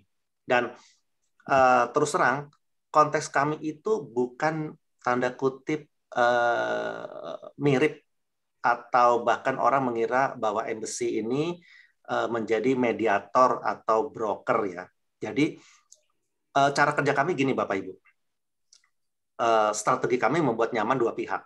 Begitu kami sampai di minimarketnya Ibu Campbell, kami bilang, kami punya produk ini. Ibu minat masukin apa? Oh, saya mau masukin permen Kopiko. Oke. Oh, saya mau masukin Beng Beng. Atau kami ingin masukin gula Jawa. Permintaannya banyak Pak Hari. Oke, ini produsennya, ini alamatnya, ini nomor teleponnya, ini emailnya. Ibu Campbell hubungi langsung. Fasilitasi kami begitu ya, Bapak Ibu ya. Jadi tidak semua produk untuk connect dengan pemilik swalayan, pemilik kafe itu harus lewat embassy, tidak. Kami memfasilitasi gratis supaya Bapak Ibu bertemu dan nego langsung. Pada saat Ibu nego langsung, mereka tidak ingin ada orang ketiga di tengah-tengah Bapak Ibu. Karena ini sifatnya private. Umpama Ibu Eva jual kopi grade B, lalu tadi Ibu Asri juga jual kopi grade B. Nggak bisa kami fasilitasi bareng-bareng, nego sama-sama di Zoom sama bayarnya, nggak bisa. Karena si bayar akan memberikan harga ke Ibu beda dengan Bu Asri. Nah, dalam konteks berbisnis B2B ini, lebih nyaman jika berdua langsung tanpa ada orang ketiga. Karena kebanyakan orang ketiga ini dianggap setan ya, kalau orang Indonesia. Jadi, wah, jangan-jangan Pak Atani ada di tengah-tengah minta komisi, minta ini, nah, repot. Jadi buyer Amerika pun merasa embassy ikut ada apa ya gitu. Nah itu kami mengalami hal itu. Makanya kami memberikan keleluasaan kepada Ibu Eva, kepada suami yang ada di Boston dan juga kepada member. Begitu kami sampaikan produk Bapak di pameran, ada yang naksir, itulah gunanya kartu nama dan brosur Bapak Ibu yang dikirim ke kami. Kami sampaikan kepada bayarnya, nih kartu namanya, kontak langsung. Mereka senang sekali. Gitu. Jadi tidak ada orang lain yang dianggap akan membebani kos. Wah, ini kalau lewat Pak Hari berarti Pak Hari harus ada uang ini nih, ada di. Jadi tidak buyer, tidak juga seller, mereka jangan sampai berpikir seperti itu. Jadi saya legowo juga, oke, kami pemerintah perpanjangan tangan Kementerian Pertanian memfasilitasi UMKM mendukung program 3 kali ekspor menteri. Nih, kami sodorkan agar Bapak ekspor, Bapak Ibu ekspor. Jadi kembali lagi ya Bapak Ibu, Bu Eva tadi bagaimana dukungan ke supermarket? Kami door to door, Bu. Mau dia ada di Philadelphia, kami nyetir ke Philadelphia. Mau ada di Maryland, mau ada di New York, kami ke sana. Bahkan yang di Houston 24 jam perjalanan mobil kami lakoni door to door. Ya, jadi untuk kami mencari pasar tidak hanya by email, ngirim ke email calon buyer, terus nunggu hasil, belum tentu sebulan 2 bulan dibalas email, tidak. Tapi semua calon-calon buyer itu kami kumpulkan di sebuah restoran, kami engage mereka, kami motivasi mereka untuk hadir, dan kami langsung berjualan di situ, mempromosikan. Untuk berikutnya, apakah pameran SCE khusus kopi? Iya, sebetulnya iya. Kalau bilang sebetulnya iya, kenapa? Kadang-kadang di dalam pameran itu ada orang jual jasa, ya. Jadi tidak hanya produk. Di dalam pameran yang sekitar 600 eksibitor itu tidak semuanya jualan kopi, ada yang jualan jasa juga ada dan sebagainya. Tapi the whole atau keseluruhan komoditas memang kopi. Nah, balik lagi tadi ada kopi rasa A, rasa teh, rasa fruity, rasa apa itu is okay. Taruh di kami akan dagangkan. Apakah ada virtual expo? Sepengetahuan kami berkolaborasi, komunikasi dengan pihak panitia, kami tidak melihat ada virtual expo. Tapi kalau ada virtual tour, ya ada virtual tour, tapi bukan virtual expo. Jadi Amerika sudah dalam konteks membuka diri, dan sepertinya juga informasi dari yang kami terima dari Indonesia, sudah ada langkah-langkah untuk membuka diri ya, tidak perlu lagi perjalanan pakai PCR, pakai antigen dan sebagainya. Amerika jauh sebelum Indonesia melakukan langkah itu, di Amerika sudah open. sudah tanpa masker, sudah tidak mandatori, orang mau pakai masker boleh, enggak juga boleh gitu ya. Jadi atas dasar itu pertemuan in person atau pertemuan bertemu tatap muka itu memang paling efektif ya, dan paling bisnisnya paling kencang. Panitia pun senang melakukan hal itu, dan tentunya buyer dan sellernya baik pemilik booth maupun calon buyer yang hadir senang. Kenapa? Pertemuan in person atau tatap muka itu si calon buyer bisa menghirup kopi ibu, kopi bapak, bisa memegang green bean-nya. Oh gini ya green bean-nya kualitasnya. Oh ternyata aromanya begini ya, dan sebagainya dan sebagainya. Nah, ini keuntungan pameran in person. Kalau pameran virtual, orang hanya meraba-raba kayak apa tuh ya besarnya, saya kan nggak pegang dan sebagainya. Nah ini kelebihannya. Mungkin apalagi nih Pak atau Bu Eva yang mungkin saya miss. Kayaknya pertanyaannya sudah saya jawab ini. Semoga aja Bapak di Boston bisa involve lebih dalam dengan para calon buyer, terutama diaspora. Sebetulnya di setiap negara bagian, tidak semua itu ada asosiasinya untuk diaspora, Bu Eva. Mohon suami bisa bergabung, involve, join di asosiasi itu. Ada istilahnya Indonesian American Association di Houston. Ada juga di New York, Indonesian American Association di Los Angeles. Nah, mungkin di Boston itu ada itu, Ibu. Jadi mungkin Bapak kalau udah gabung ke diaspora, itu isinya pebisnis semua. Ada member yang jualan catering, ada member yang jualan food truck, gitu ya. Ada yang jualan di mobil-mobil truk itu, ada juga yang membuka restoran. Beberapa di antaranya kalau diaspora di daerah Maryland tuh ada yang membuka Subway, toko Subway yang kemarin heboh ya antriannya di Jakarta itu juga ada, bahkan udah punya 4 toko. Jadi diaspora diaspora Indonesia di Amerika tuh gigihnya luar biasa. Gitu, gigihnya luar biasa. Jadi kalau Bapak bisa masuk ke jaringan itu, niscaya kami yakin lebih cepat kenal buyer-buyer. Mungkin itu Bapak. Terima kasih Bu Eva dan Bu Rita. Monggo kalau ada pertanyaan lanjutan. Mohon izin Pak Hadi. Halo. Mohon izin Pak Hadi. Silakan Pak Eko, silakan Pak Eko. Wah, dari Jawa Timur. Nggak enak langsung, juga kalau nggak ada sinyal dari ketua saya, nggak enak gitu. Jadi selamat malam Bapak, Pak Dubes, Pak Hari. Mungkin ini saya sedikit melenceng ya. Saya coba akan menawarkan marmer atau batu onik Pak. Mungkin Pak kapan hari ada pameran atau apa, nah itu insya Allah saya akan bisa mengirim walaupun itu sifatnya kecil. Soalnya saya pernah juga ngirim betap, pada waktu itu ngirim betap yang terbuat dari batu besar yang dilobangi sehingga kayak betap dan bentuknya pun sesuai dengan batu tersebut. Itu saya kirim di Ubud. Nah, setelah saya kirim di Ubud, setelah saya tanya sama yang di Ubud, ini mau dibawa kemana Pak? Ini dibawa ke Amerika Mas. Wah mantap lah. Sekarang kebetulan saya bisa Zoom dengan Bapak Ari, kapan kiranya untuk bisa mengenalkan, ya mungkin untuk masalah marmer, saya dengar produk Italia yang lebih bagus. Nah kita mau coba Pak sejauh mana, karena Tulungagung, karena kita posisinya di Kabupaten Tulungagung Pak, coba ingin saya mengenalkan produk marmer ataupun onik untuk yang lebih kecil-kecil itu, batu onik untuk cedera mata, kurang lebih begitu. Terima kasih Pak dan mohon arahannya. Terima kasih Pak Hari.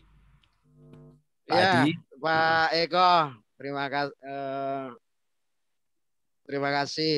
Ini senior kita ini di Jawa Timur ini Pak Eko. Wah, enggak lah. Punya potensi yang luar biasa keramik. Ya Pak, saya tampung dulu. Tadi ada yang raise hand. Tapi tidak ada namanya, ya nomornya. Silakan yang present tadi ya pakai nama. Izin tanya Pak. Oh silakan nama siapa dari mana? Oke, perkenalkan. Terima kasih sebelumnya. Perkenalkan, Nama saya Chandra Wicaksana dari Yogyakarta. Oh, ya. Pak Chandra, silakan Pak. Ya, oke, mohon maaf. Perkenalan Pak Hari disampaikan kepada pengurus Dewisnu. Terima kasih atas waktunya. Terkait dengan apa yang disampaikan oleh Pak Hari, terima kasih sekali membuka wawasan kami. Terus ada beberapa hal yang perlu saya tanyakan. Yang pertama itu terkait dengan brand sebuah produk, Pak. Apakah ketika kita mengirimkan sampel ke KBRI itu apakah produk itu harus sudah punya label atau sudah punya brand? Itu yang pertama. Terus yang kedua, Pak, terkait dengan atas pertanian itu apakah hanya menerima produk-produk pertanian yang sifatnya konsumtif saja, ataukah bisa menerima produk-produk pertanian yang sifatnya itu seperti kesenian ataupun kerajinan? Mungkin itu saja. Mohon untuk pencerahan dan jawabannya dari Pak Hari. Terima kasih. Assalamualaikum warahmatullahi wabarakatuh. Waalaikumsalam warahmatullahi wabarakatuh. Terima kasih Pak Chandra dari Jogja. Ada satu lagi tadi yang pakai nomor sudah videonya dibuka. Pak siapa Pak? Silakan Pak. Yang resen tadi pakai nomor tapi tidak ada namanya. Silakan Pak. Kalau mau biar tidak terlalu malam juga teman-teman di Indonesia bagian timur maupun tengah. Oh, tidak ada. Terima kasih Pak Chandra, Terima kasih, Pak. Pak Eko. Oh iya. Galaksi ini tidak dikasih nama repotnya ini Bapak ini. Silakan Pak, perkenalkan nama dari mana Pak? Hanya Galaksi saja ini username-nya ini. Unmute Pak, di-unmute Pak, ditutul itu loh, ditutul, di-mute kok maksud saya. Ditutul yang merah Pak, sampai hilang Pak. Itu di pojok itu, biar suaranya terdengar. Nah, silakan Pak. Ya, resen dari Galaksi 420, enggak tahu namanya ini. Ya mungkin gangguan sinyal. Terima kasih. Biar dijawab dulu. Oh, ya. Silakan Pak. Sudah Pak. Nama dari mana Masuk. Pak? Masuk. Terima kasih Pak. Saya Agus Triyono dari Kabupaten Jember, Jawa Timur. Oh ya, Jember ya. Pak Agus, silakan Pak Agus. Alhamdulillah. Saya di Jember sini sebagai petani kopi dan berada di pengurus Asosiasi Petani Kopi Jember. Dan juga kami sebagai anggota grup Dewisnu Kabupaten Jember, Pak. Yang pada saat ini Dewisnu sedang membangun kawasan di daerah lereng Argopuro terkait dengan rencana pembukaan daerah wisata di kawasan kami. Kopi kami itu mayoritas itu Arabica dan Robusta. Kami sedang membangun kawasan itu, Pak, untuk meningkatkan daya ungkit sehingga ada perhatian tertentu dari pemerintah sehingga infrastruktur di daerah kami lebih meningkat. Yang perlu kami sampaikan di sini, Pak, kawasan kami adalah kawasan organik, namun sampai dengan saat ini kami kesulitan untuk mengajukan sertifikat kawasan organik tersebut. Saya kira itu, Pak Sekretaris Umum. Terima kasih. Ya. Terima kasih, Pak Agus. Intinya punya potensi organik, kopi, tapi bagaimana mengajukan perizinan kawasan. Istilahnya kalau di kopi itu indikasi geografis mungkin Pak itu. Ya terima kasih Pak Agus. Jadi ini penutup untuk pertanyaan session ini karena sudah malam, diingatkan Bu Amanah Sri tadi biar nanti teman-teman juga yang di Indonesia Timur dan Tengah juga tidak terlalu malam. Jadi nanti bisa dilanjut bincang-bincang dengan via chat atau apa nanti bisa kita sambung lagi. Dan yang terakhir tadi ada dari Pak Eko, Pak Eri yang terkait dengan marmer, artinya di sini apakah potensi UMKM yang produk selain kopi ini bisa juga dikirim sampel ke sana, salah satunya marmer. Kemudian tadi yang di Jogja tadi ya terkait dengan brand dan produk pertanian, misalkan ekrab Pak, tidak yang dikonsumsi tapi mungkin bisa menjadi pajangan atau hiasan. Dan terakhir Pak Agus yang ada di Jember tadi terkait dengan izin indikasi geografis katanya kawasan kopi organik. Silakan Pak Heri. Ya, baik. Kami akan coba respon 3 orang penanya terakhir. Untuk Pak Eko dari Tulungagung, memang kami di sini tugas pokok dan fungsinya adalah pertanian. Jadi untuk Batu Onyx, izinkan kami menyampaikan nomor telepon Bapak Wijayanto selaku atas perdagangan. Gitu. Nah, ini nanti wilayahnya nih lapaknya beliau ini Pak. Jadi kalau saya masuk lapak ini ITPC. ITPC ya Pak. Pak Wijayanto. Ya Pak, dilanjut nanti bisa dikirim ke kami juga, nanti akan kami share Pak. Baik, beliau dulu ini juga. Ya, beliau dulu ITPC, sekarang menjadi atase Pak. Jadi izinkan saya untuk menyampaikan nomor telepon sebentar. Saya ketik sebentar aja ini. Ya, silakan Pak, di-share supaya langsung terjawab. Ya, betul.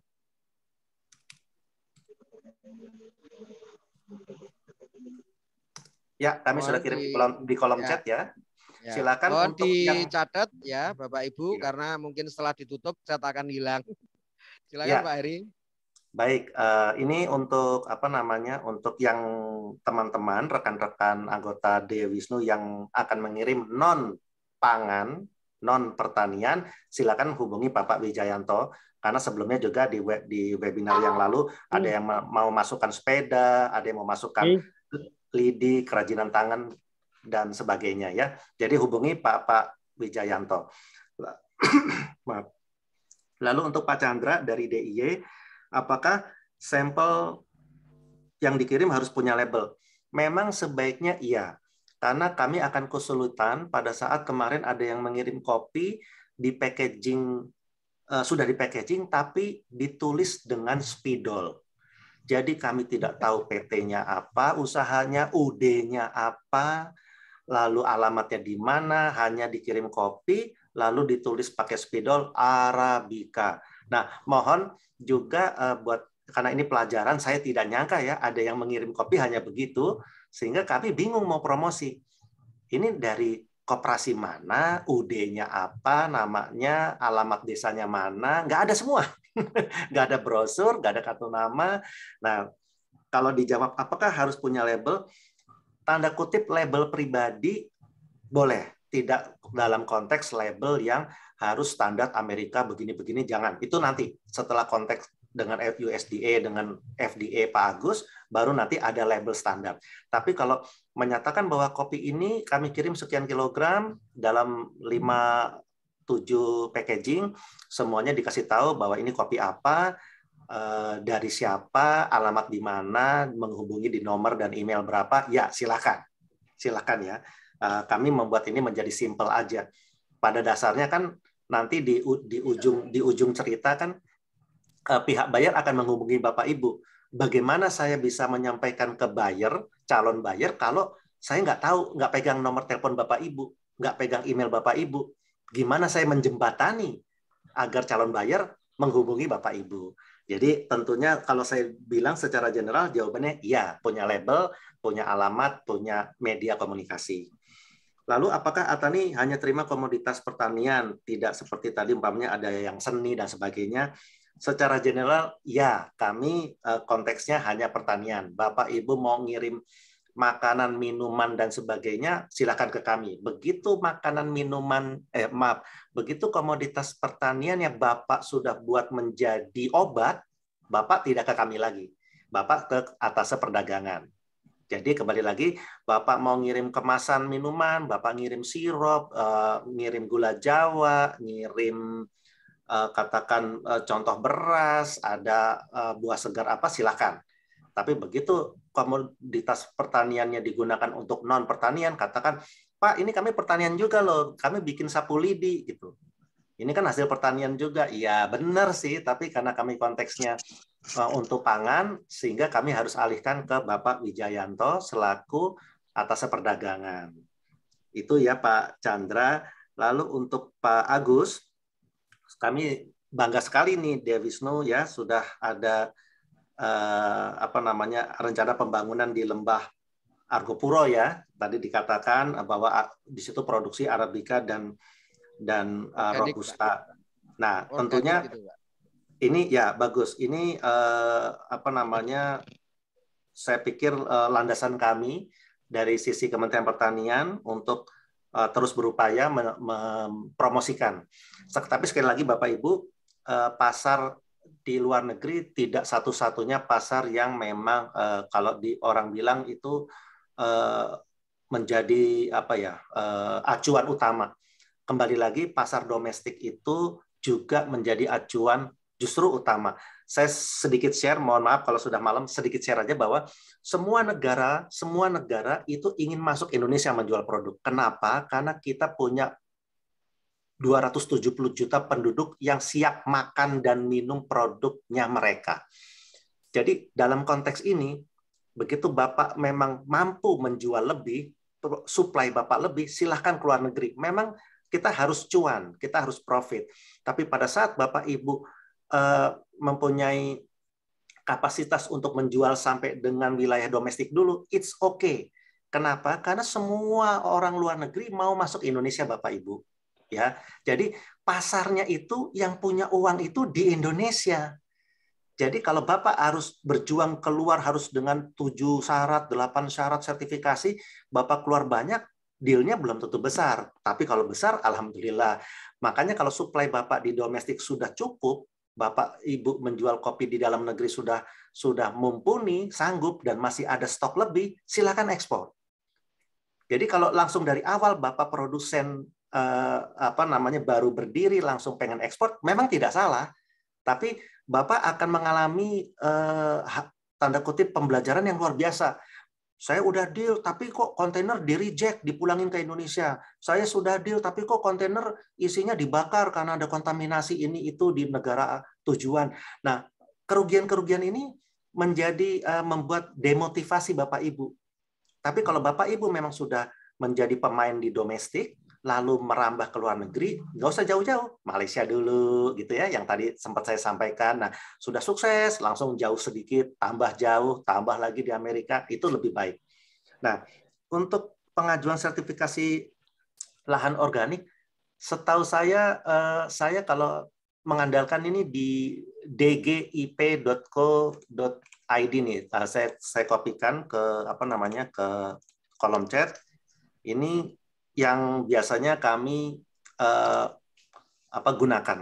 Jadi silakan mungkin menghubungi Direktorat Jenderal ya yang terkait ini DJKI, ada di kolom chat, silakan diklik, itu Bapak keluar semua itu. Ada tembakau Mol Sumedang, tembakau hitam Sumedang, kopi Arabica Gayo, ada lada putih Montok, ada semua lengkap di sini. Nah, silakan Bapak hubungi Direktorat Jenderal terkait yang ada di link ini, cari kontak us, lalu Bapak hubungi mereka bagaimana cara mendaftarkan sertifikasi IG ya, indikasi geografis itu tadi. Nah, mungkin itu yang bisa saya sampaikan, semoga bermanfaat. Monggo saya kembalikan ke panitia Pak Sekum. Ya, terima kasih Pak Eri. Memang ternyata banyak ini pertanyaan-pertanyaan yang belum bisa dijawab waktunya karena tapi tadi biar sebelum kami tutup itu kaitannya dengan pertanyaan Bu Rita di chat aja terkait market intelligence Pak Eri, mungkin sekilas terkait itu gimana biar Bu Rita ini tidak bisa tidur nanti kalau tidak dijawab. Atau mau disampaikan sekilas ya Bu ya, waktunya karena mau kita tutup selesai ya. Silakan Bu. Terima kasih Pak Sekum. Mohon izin untuk bertanya yang paling terakhir, karena untuk bisa ekspor itu kami kan harus membandingkan harga domestik, harga yang saya tahu di Hong Kong, harga di sini misal 1.000 di Hong Kong bisa 3.000. Yang jadi pertanyaan, bagaimana untuk harga di Amerika supaya pada saat bisnis matching quote harganya itu benar, seperti itu. Terima kasih. Baik, terima kasih Bu Rita. Langsung dijawab Pak. Yang terakhir ini Pak. Siap. Untuk ini termasuk partainya. Ya, untuk Bu Rita, terima kasih pertanyaannya. Ini pertanyaan sangat basic ya. Artinya basic itu ini penting gitu. Saking basicnya ini penting. Baik, ini masalah harga. Dunia mengacu ke harga Bloomberg. Jadi Ibu bisa www.bloomberg itu akan tertulis harga bulk, harga karungan kopi green bean itu berapa. Seluruh dunia mengacu kepada harga Bloomberg. Nah, pada saat Ibu melihat, harga Bloomberg rendah banget, kami aja dari kebun sekian. Betul, itu yang menjadi problematika Indonesia. Kami dari sisi Kementerian Pertanian sudah melihat bahwa gotong royongnya Indonesia ini bisa juga menjadi salah satu faktor mahalnya harga jual komoditas. Kenapa? Begitu panen, teman-teman petani ini mengajak kanan kirinya tetangganya untuk gotong royong. Tapi kan gotong royong itu berdampak kepada pembayaran sharing hasil jual. Karena sudah dijual, teman-teman saudaranya samping kiri kanan yang membantu tadi dikasih dong. Nah, akhirnya menjadi cost. Karena pihak pemilik tentunya tidak ada penjual yang ingin rugi, sehingga beban saudara-saudara yang membantu itu tadi dibebankan ke harga jual kopi sehingga mahal. Gitu. Ini salah satu yang basic sebetulnya bagus ke gotong royongan Indonesia, petani kita. Oh, yang panen Bapak Agung, yuk kita bantu mereka panen. Nah, pada saat membantu panen itu, Bapak Agung akan membayar kos teman-temannya. Nah, ini yang akhirnya kalau kami lihat, kami simpulkan, oh, jadi secara basic, jangankan melewati beberapa broker, dari produsen langsungnya saja memang sudah mahal. Sama kayak kemarin ada pengusaha madu dari Madura, menyatakan, Pak Hari, gimana kita bisa compete dengan harga Vietnam? Saya katakan, Ibu sendiri bagaimana jual dari Madura? Kami memang jual udah harganya sekian. Nah, kalau Ibu saja menjual dari tempat panen atau selaku produsen aja sudah mahal, belum ditambah ongkos kirim, belum ditambah pajak, belum ditambah biaya mediator atau pengepul, nanti belum sampai ke ada biaya lain, apalagi harganya nanti di akhir kayak apa saya tidak terbayang. Dari Ibu saja sudah mahal. Nah, ini mungkin Bu Rita PR semua ini, Kementerian Pertanian, baik juga saya juga berpikir di sini, bagaimana bisa kita compete. Satu-satunya jalan adalah menggunakan less human. Jadi gunakan teknologi. Di Amerika itu sejauh mata memandang lahan gandum, itu mereka menggunakan traktor. Dan itu hanya sejauh mata memandang hanya satu keluarga yang mengelola. Isinya 4 orang. Suami istri, anak 2. Mereka pakai remote control. Traktornya jalan kemana-mana, nggak pakai orang. Jadi hasil panennya bisa banyak tanpa ada beban biaya macam-macam, termasuk biaya tenaga kerja, maksudnya ya, tenaga petik, tenaga tanam, Jadi mereka dengan itu bisa untung besar. Nah, apakah di Indonesia bisa? Apakah dengan pola tanam terasering itu pakai traktor seperti Amerika bisa? Memang tidak bisa, tapi harus dipikirkan bagaimana ya menekan cost. Apalagi tadi Ibu udah saya kasih gambaran, di Amerika itu secangkir $2.80. Masuk nggak hitungan Ibu bahwa petani itu hanya dapat 0,04 sen dolar? Kalau Ibu bilang, oh nggak bisa, dari kami udah $1, ya susah compete. Gitu, karena ini harganya sudah dipatok di Bloomberg. Sementara gitu, Bu Rita. Baik, terima kasih Pak Eri, Pak Hari. Jadi intinya Bu Rita bahwa kita perlu ke depan memikirkan konsep Laisa ya Pak Eri ya, kalau dulu kita kenal itu. low external input sustainable itu ya Pak, yang bisa menekan harga biaya produksi untuk juga bersaing. Jadi saya kira itu Bapak Ibu, silakan yang belum isi absensi diisi, dan nanti maksimal 2 minggu akan kami kirim sertifikat sekalian juga materi dari Pak Heri, dan nanti akan kita tidak lanjuti dengan langkah-langkah berikutnya ketika tadi udah beberapa gambaran telah disampaikan Pak Heri. Nah, untuk sebelum kita tutup kegiatan malam hari ini, kami mohon kita adakan sesi foto bersama. Yang masih hadir, mohon dibuka videonya biar nanti kita foto bersama untuk dokumentasi kami juga dalam rangka untuk kenang-kenangan bagi yang teman-teman perlu koleksi foto bersama. Saya beri kesempatan, silakan dibuka videonya. Mas Bayaki, bisa dikasih aba-aba Mas, dua kali session aja untuk foto dengan gaya yang berbeda. Coba.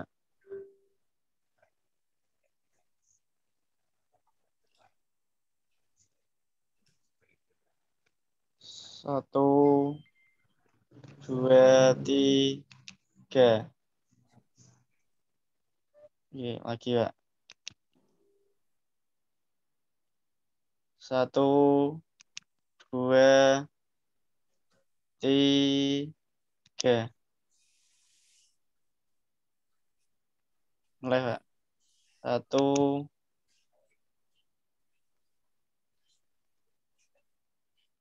dua, tiga. Ini sampun Pak. Baik, terima kasih Mas Bayaki yang telah ini mengabadikan kegiatan Zoom kita. Pak Heri Edi, saya mewakili dari Ketua Umum dan teman-teman Dewi Wisnu se-Indonesia. Terima kasih Pak Heri. Dan jangan bosan-bosan Pak Heri. Salam di Washington DC. Ketum ternyata masih terbangun ini baru mungkin. Cari jauh soalnya keren. Kalau kembali kontek. Closing statement Tuma. Ayo Ketum yang closing statement ini kalau masih belum tidur tak kira. Udah Terima kasih Pak Hari. Terima kasih. See you in Washington DC. Ya, moga-moga bisa ketemu langsung offline. Kita berangkat. Cus. Malam Pak Hari. Pagi di sana. Ya, mari. Selamat malam. Terima kasih semuanya. Pak Sekung, Pak Ketum, izin. Ya, sama-sama ya. Silakan kita akhiri dan kita tutup dengan bacaan hamdalah. Alhamdulillahirabbil alamin. Kekurangan dari kegiatan webinar pada hari ini, mohon maaf yang besar-besarnya. Kita live, selamat beristirahat, mimpi indah untuk membangun semangat Dewi Wisnu ke depan, membumikan 7P di Indonesia. Terima kasih Pak Heri. Salam untuk Pak Wijayanto, Pak Atase. Assalamualaikum. Salam. Good night. Izin pamit.